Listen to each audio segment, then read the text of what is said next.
Halo, jumpa lagi bersama saya dengan Coach Antonius Arif. Di podcast kali ini kita akan membahas bagaimana caranya bertahan hidup dalam menghadapi kondisi Corona atau COVID-19 ini. Nah, memang ini topik dari sahabat saya yang bertanya dan saya coba untuk membantu supaya bisa memotivasi para sahabat dan teman-teman lainnya.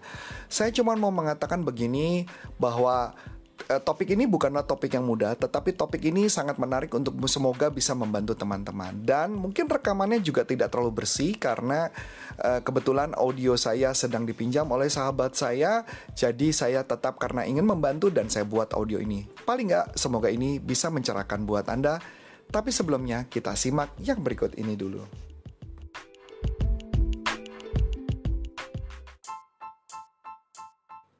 Punya permasalahan kehidupan? Punya hambatan, punya permasalahan berkaitan dengan penjualan, ataupun juga tentang mindset atau kehidupan Anda? Dengarkan podcast dari Coach Antonius Arif yang akan membantu Anda untuk mempunyai inspirasi dan bagaimana caranya untuk menghadapi kehidupan yang lebih baik.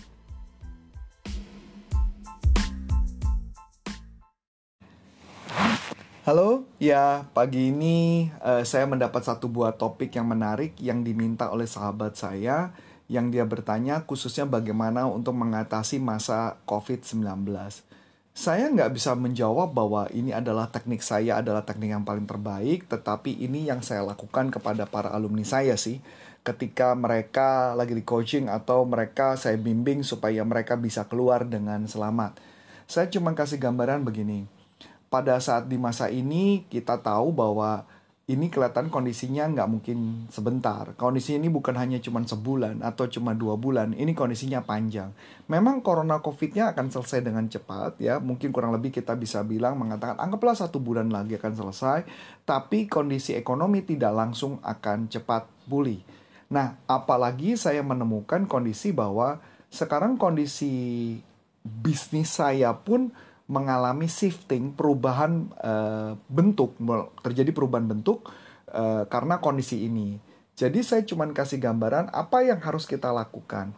Nah, beberapa gambaran yang bisa saya berikan kepada mereka adalah saya cuma hanya mengajak kepada para alumni saya tersebut untuk melihat dari dua buah sisi gitu ya. Jadi ada kondisi yang dimana bisa saya katakan nama kondisinya adalah dikotomi kontrol. Dikotomi kontrol adalah kondisi yang dimana ada sesuatu yang bisa Anda kontrol dan ada sesuatu yang tidak bisa Anda kontrol. Nah, pertanyaan yang menarik adalah apa yang bisa Anda kontrol? Yang bisa Anda kontrol adalah pikiran Anda, perkataan Anda, sikap Anda, tindakan Anda, itu bisa Anda kontrol. Yang tidak bisa Anda kontrol apa? Yang tidak bisa Anda kontrol adalah situasi ini, kondisi ini, perpolitikan, apakah orang mau bantu kita tidak bisa kontrol. Jadi dari gambaran tersebut ini, apa yang harus kita lakukan? Saya secara pribadi banyak banget, mungkin saya kasih gambaran begini ya. Saya percaya banyak hal dan khususnya dari Tuhan ya. Jadi gini, kalau saya bertanya hal yang tepat kepada Tuhan, Tuhan biasanya memberikan jawaban kepada saya. Jadi saya tipe orang yang sampai hari ini selalu mendengarkan suara Tuhan sih. Jadi suara Tuhan dalam arti itu benar suara Tuhan atau itu cuma bisikan di kepala saya, tapi saya percaya itu adalah suara Tuhan yang diberikan kepada saya. Jadi begini, saya pernah mendengarkan ada satu orang yang berbicara mengatakan begini. Ini kita melihat dari sudut pandang agama ya, lihat sudut pandang agama. Kebetulan agama saya adalah Nasrani. Dia mengatakan begini, sebelum kita mau bisa mendengarkan, kalau kita jangan selama ini kita cuman hanya minta terus. Mintanya sama siapa? Minta sama Tuhan. Minta supaya kondisi kita baik dan sebagainya. Tapi pernah nggak kita mau mendengarkan suara Tuhan? Mendengarkannya melalui apa? Mendengarkannya melalui kitab-kitab kita sendiri, kitab agama kita masing-masing. Nah, dia memberikan perumpamaannya menarik buat saya. Memberikan perumpamaannya kayak begini. Misalkan contoh Anda punya pembantu, Anda punya staff. Nah, ketika Anda ngomong sama staff Anda ngomong begini, Mbak, nanti kamu kerjakan ini ya. Kalau kamu kerjakan ini, nanti saya akan berikan naik gaji. Misalnya contoh kayak gitu ya. Atau, Mbak, kamu lakukan ini ya. Dan kemudian dia lakukan. Nah, tetapi ada orang yang ketika kita bilang, kamu lakukan ini, kamu lakukan itu, orang itu nggak ngelakuin. orang itu malah tidak melakukan perintahnya, yang perintah yang diberikan atasan, dan tetapi dia ngomong, Pak, upahnya mana? Upahnya mana? Kemudian orang itu mengatakan, kok upahnya cuma segini? Atau kok saya upahnya nggak diberikan? Kebetulan orang ini cuma mengatakan begini, simpel sederhananya mengatakan, wajar dong kalau saya nggak memberikan. Mana dulu? Anda dapat upah dulu atau Anda mendengarkan perintahnya dulu? Maksudnya mendengarkan perintah apa? Jadi ketika mendengarkan perintah Tuhan dari kitab-kitab yang kita baca, maka Tuhan akan memberikan upahnya. Lah kalau perintah Tuhan saja nggak didengerin, bagaimana Tuhan mau kasih jawaban? Itu jawabannya mereka. Jadi oleh sebab itu yang saya lakukan yang pertama adalah sekarang, dan ini sudah saya lakukan beberapa tahun belakangan ini, adalah saya setiap pagi, saya pasti yang pertama saya lakukan adalah membaca kitab suci agama saya, yaitu adalah Alkitab karena saya Nasrani. Kemudian setelah itu, saya berdoa kepada Tuhan, dan kemudian saya bertanya kepada Tuhan. Saya cuma bertanya sederhana banget. Saya cuma bertanya begini, Tuhan, kira-kira apa yang harus saya lakukan ya? Saya mohon inspirasi dari Tuhan untuk memberikan inspirasi kepada saya, supaya saya bisa keluar atau bisa memenangkan perjalanan ini. Dan lucunya ketika saya menanyakan itu, biasanya kemudian saya diam, saya dengarkan, dan biasanya lama-lama muncul jawaban. Suka muncul jawaban, dan saya harus percaya jawabannya itu. Itu dulu yang saya mau katakan. Jadi, dengarkan dulu, tolong Tuhan kasih jawaban kepada saya, nanti jawabannya apa, lakukan aja. Nah, yang jadi problem adalah per hari ini adalah, ketika orang sudah mendengarkan ada bisikan suara tertentu, mungkin itu suara Tuhan, mungkin juga kata hati nurani, dan Anda tidak melakukan, itu yang kadang-kadang malah akibatnya, istilah saya begini ya, kalau Tuhan bisa berbicara langsung kepada kita, dia cuma ngomong begini, lah kamu aja nggak dengerin saya, kamu aja nggak ngelakuin, saya sudah kasih bisikan ke kamu loh, kamu bisikanku aja kamu nggak lakukan. Ya sebenarnya dia cuma minta, ya lakukan aja, ya lakukan aja. Nah kalau pertanyaan yang menarik, ada pertanyaan berikutnya adalah, gimana kalau berhasil, kalau gagal gimana? Nah ini menarik. Benar sih bahwa segala sesuatu ketika kita melakukan sesuatu belum tentu berhasil. Saya juga sama. Saya punya bisnis tambahan, saya punya bisnis kopi gitu ya. Saya punya coffee shop, saya punya bisnis kopi, saya jualan di GoFood. Apakah selalu berhasil? Enggak juga. Tetapi menariknya, ketika saya mempelajari konsepnya, saya ubah cara sistem pendekatannya, saya ubah cara picture gambar di GoFood-nya, ternyata penjualan saya naik loh. Copywriting-nya saya ubah, penjualan naik loh. Jadi gini loh.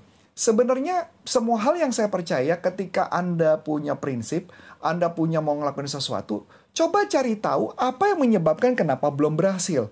Nah itu yang kita harus pahami.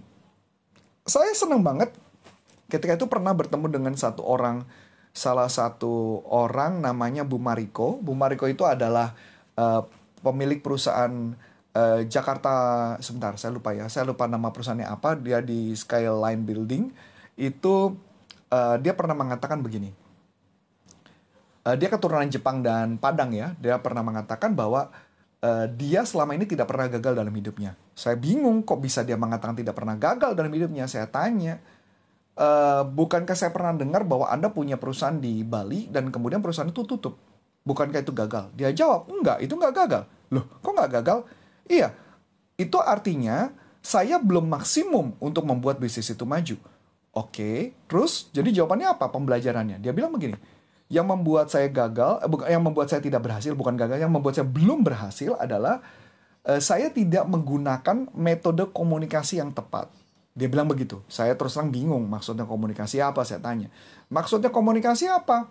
Dia jawab begini, saya tidak menggunakan marketing yang tepat. Saya tidak menggunakan menawar barang yang tepat. Saya tidak menggunakan semua ilmu alat komunikasi dengan tepat. Dan itu semua adalah komunikasi. Saya diem. Iya juga ya, saya pikir ya. Nah jadi balik lagi cerita tadi tentang jualan saya di GoFood tadi ya. Ketika fotonya saya ganti, kenapa penjualan naik? Ketika saya ganti copywriting, penjualan naik. Ketika saya ganti menu, penjualan naik. Berarti kesimpulannya apa? Ya komunikasi.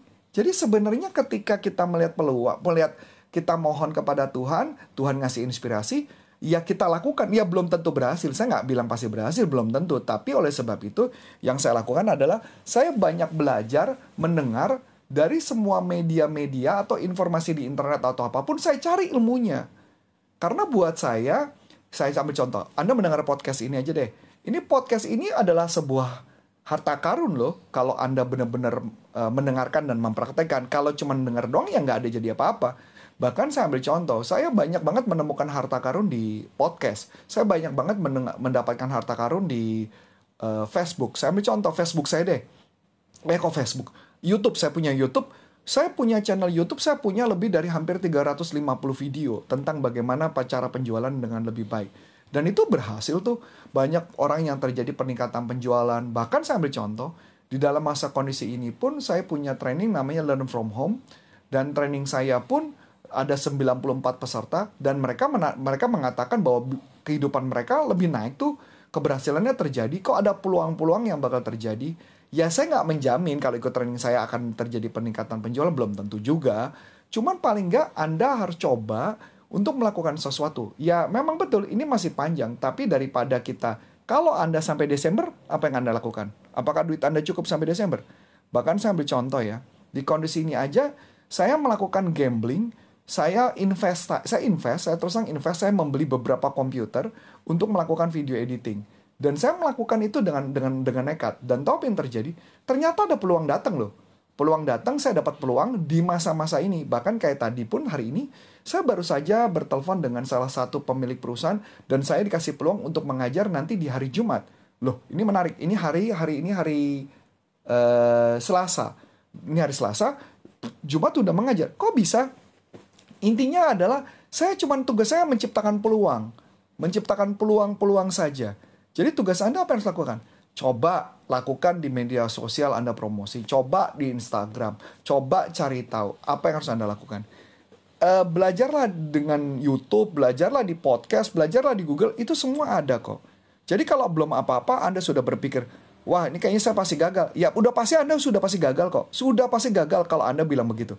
Tapi kalau Anda menyatakan ini pasti berhasil, apakah sudah pasti berhasil? Belum tentu. Tapi juga belum tentu juga gagal juga kan gitu. Jadi peluangnya lebih besar daripada Anda tidak pernah mulai. Itu yang saya kasih gambaran. Jadi bagaimana cara melihat peluang? Nah, cara melihat peluang yang saya lakukan adalah tadi. Saya cuma bertanya kepada Tuhan. Saya cuma ngomong sama Tuhan. Tuhan, berikan saya inspirasi dong. Pagi-pagi itu yang saya lakukan. Dan saya biasanya lanjutkan dengan doa atau meditasi. Saya diam. Dan nanti saya dengar kok peluang-peluang tersebut. Saya dengar kok ada peluang-peluang muncul di kepala saya dan sebagainya. Kalau Anda belum muncul peluang tersebut, belum bisa mendengar suara Tuhan, biasanya pengalaman saya, karena kita penuh ketakutan, penuh keraguan, dan penuh ketidakpercayaan sih. Nah, jadi makanya wajar kalau akhirnya hasilnya nggak dapat. Saya mungkin sharing dengan satu teknik yang mungkin bisa ngebantu Anda. Teknik yang biasa saya pakai adalah menggunakan teknik yang namanya Ho'oponopono. Tekniknya simple banget, Anda cuma ngomong, I'm sorry, please forgive me, I love you, thank you. Atau bahasa Indonesianya adalah, saya menyesal, maafkan saya cinta kamu, saya cinta engkau Tuhan, dan terima kasih. Dan itu yang saya lakukan berulang-ulang. Walaupun memang ada kuncinya yang saya tidak bisa sharing di sini. Tetapi ketika Anda berdoa kepada Tuhan, Anda cuma dengarkan suara Tuhan dan Anda cuma ngomong, saya menyesal Tuhan, mungkin ada sesuatu hal yang membuat saya melakukan kesalahan Tuhan, sehingga otak saya tertutup Tuhan, saya tidak bisa melihat peluang Tuhan. Saya mohon dimaafkan Tuhan, selama ini mungkin saya tidak hormat kepadamu, mungkin saya tidak mendengarkan suaramu dengan benar Tuhan. Saya cinta engkau Tuhan, saya percaya engkau akan menunjukkan kepada hambamu cara jalan untuk bisa keluar dari masalah ini. Terima kasih Tuhan, karena saya masih bisa diberikan nafas hari ini. Saya percaya Tuhan pasti akan menunjukkan sesuatu. Kemudian setelah itu Anda diam, dengerin suara Tuhan. Biasanya nanti muncul kok. Bahkan dari kitab suci aja pun saya kadang ketika membaca, saya sering banget menempat suara Tuhan dan menunjukkan sesuatu kepada saya. Itu yang saya lakukan. Jadi di saat ini, itu yang Anda bisa lakukan. Nah, terus kemudian apa yang harus Anda lakukan berikutnya ya? Ya kalau Anda menunggu juga ya otomatis kondisi ini nggak akan, ya Anda nggak tahu ini akan sampai kapan. Dan prediksi perhitungan saya sih kayaknya Juli akhir atau Agustus awal sih. Dan kelihatan ekonomi akan pulih baru sekitar bulan September, Oktober. Jadi oleh sebab itu kalau Anda tidak melakukan sesuatu ya apa yang terjadi itu yang paling penting. Dan saya cuma kasih gambaran. Bahkan saya menemukan kayak kemarin ya. Saya masuk ke detik.com. Saya nggak sengaja menemukan sesuai dugaan saya. Saya ketika mau mencari peluang yang saya tanya adalah gini. Apa sih yang orang butuhkan di saat ini? Saya cuma bertanya itu. Apa yang orang butuhkan di saat ini? Saya ulang lagi, apa yang orang butuhkan di saat ini? Dan lucunya saya menemukan loh, apa yang saya temukan? Satu, tahu nggak kalau orang tuh sekarang udah mulai kehabisan baju tidur? Iya, karena dia pakai baju kantor, jadi dia nggak pakai baju tidur. Jadi apa yang dilakukan? Ya ternyata sekarang ada orang yang bisnisnya jualan baju daster, baju tidur, dan ternyata laku loh sekarang. Kenapa? Karena di masa ini mereka orang lagi butuh. Satu. Yang kedua, apa lagi? Bahkan saya menemukan kemarin ada tukang bakmi yang jualannya sekarang pakai bentuknya kayak model saset, dia bisa jualan bakmi dan laku tuh jualannya. Jadi yang paling penting adalah inovasi. Orang hanya membuat konsep inovasi, apa yang harus dilakukan inovasi-inovasinya. Lah kalau daripada nunggu dan Anda nggak ada hasil, coba cari tahu apa yang orang butuhkan saat ini. Bisnis apapun tetap ada. Bahkan saya ambil contoh. Saya punya satu orang klien itu punya perusahaan pabrik besinya di Pluit dan bisa jalan tuh. Saya juga heran kok bisa jalan. Kenapa? Artinya bahwa sebenarnya peluang itu ada selama kita mau ngelakuin. Kalau kita nunggu saja ya nothing, nggak akan ada hasil. Makanan, sekarang juga ada hasil kok makanan. Cuma tinggal mau jual kemana. Anda yang harus melakukan pendekatan.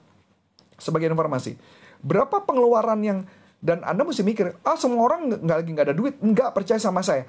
Ada orang yang sektor bisnisnya nggak terlalu terganggu. Pasti ada. Apa? Ya cari, pasti ada. Nggak mungkin nggak. Beberapa waktu yang lalu saya pernah diwawancara oleh salah satu teman saya gitu ya. Dia melakukan wawancara dan nanya, Coach, saya punya bisnis sound system. Apa yang harus saya lakukan ya? Di sound system orang lagi nggak make. Saya cuma ngomong gini, betul sih sound system orang lagi nggak make. Tapi bukankah mereka lagi di rumah? Bukankah Anda bisa menawarkan ke rumah-rumah nonton home theater di rumah dengan biaya tertentu? Ya mungkin murah nggak apa-apa daripada barang Anda mati kan? Terus jadi, iya juga ya coach ya, bener juga ya. Maksud saya, peluang tuh ada. Cuman kalau ketika Anda mengatakan nggak ada, otak Anda sudah otomatis akan buntu.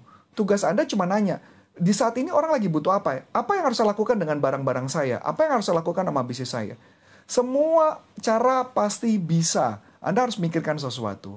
Saya ambil contoh lagi travel deh. Travel mungkin sekarang lagi sepi. Tapi kan sebenarnya masih bisa peluang apa? Misalkan contoh, ya mungkin jualan video travel kek, atau menjual apa? Jual mimpi kek, apapun masih bisa kok. Coba cari peluang-peluang apa. Jual souvenir-souvenir dari negara mana kek, itu bisa kok. Intinya Anda coba cari sesuatu. Ya, jadi saya percaya misalkan barang-barang, misalnya souvenir apa, bisa dijual kok, bukan nggak bisa. Jadi apa yang bisa Anda lakukan? Saya ambil contoh, kemarin ada sahabat saya, dia punya hotel, dia bingung. Saya cuma bilang, kan kamu punya, saya lihat ada makanan, kenapa nggak makanannya aja dikemas, kemudian makanannya dijual? Atau bikin apa kek yang bisa laku sekarang? Ya nggak? Jadi ada saja peluang-peluang yang bisa kita lakukan. Ya tugas Anda adalah mikir itu, apa peluangnya.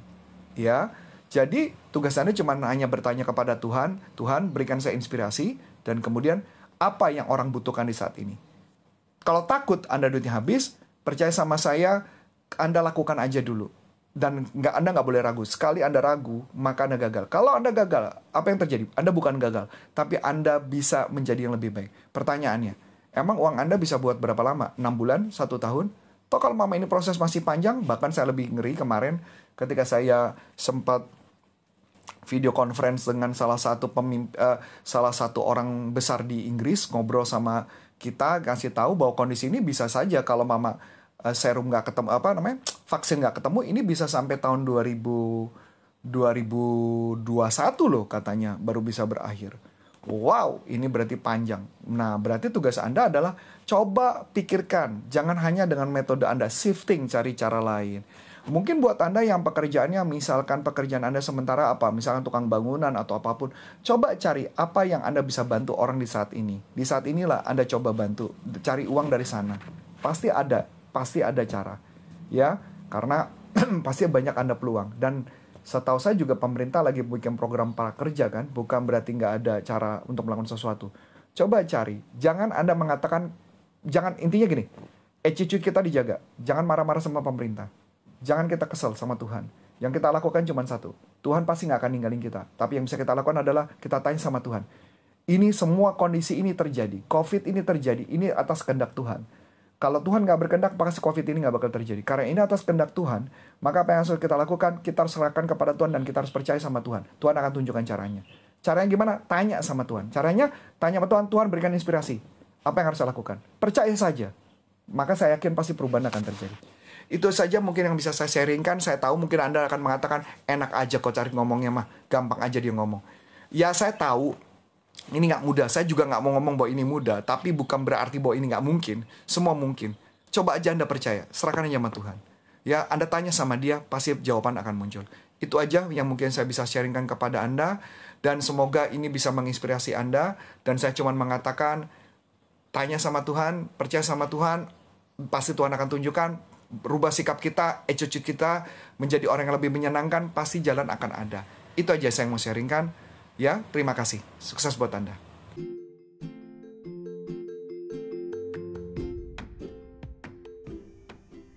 Terima kasih bagi Anda yang telah mendengarkan podcast saya ini. Semoga podcast saya bisa meningkatkan kinerja Anda dan banyak membuat Anda mendapatkan inspirasi. Bagi Anda yang suka, bisa Anda follow, Anda like, dan akan Anda share kepada teman-teman Anda. Dan Anda juga bisa mengikuti saya di YouTube saya. Cari dengan channel Antonius Arif atau NLP Leadership Indonesia. Sampai jumpa.